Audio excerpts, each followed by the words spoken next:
Hey everybody, in this video under the big umbrella of trigonometry, which is just the study of triangles, we're going to talk about the sine, cosine, and tangent functions. On your calculator, that's the sin, cos, and tan button. In class, we're calling this one so, ca, and toa. Let's figure out what that means.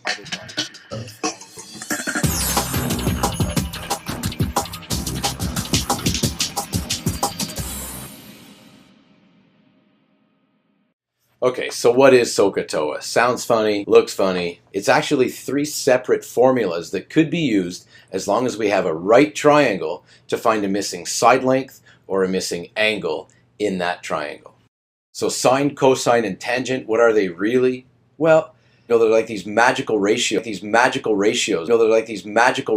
that always work given an angle or a side length to find a missing value. That's all they are.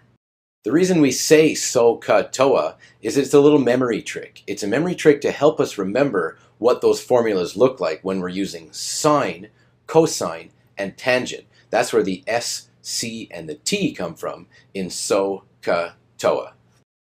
The reason we write it like this is because the sine of a given angle is equal to the opposite side divided by the hypotenuse.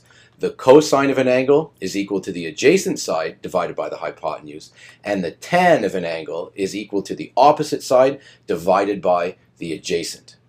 So the key to using this, if you want to find a side length or an angle in a right triangle, is first deciding which angle you're going to work with. Then you have to be careful to label the sides according to that angle. Now we have to remember the longest side of a right triangle is always called the hypotenuse, or HYP for short, and that's always across from the 90-degree angle. The opposite side refers to the side that's directly across the triangle from the angle we just chose to work with. And adjacent, which just means next to or beside, that's always the side that meets the hypotenuse at our chosen angle. Now remember, the angle, either given to us or chosen by us to work with, is sort of a reference point. That's our anchor for labeling all the other sides in the triangle. Hypotenuse, though, is always across from the 90-degree angle. And don't forget, in Sohcahto, we can never work with that 90-degree angle. It's just there to remind us that we're working with a right triangle. So now that we know how to set it up, let's see how Sohcahto works to find a missing side length or a missing angle in a right angle triangle.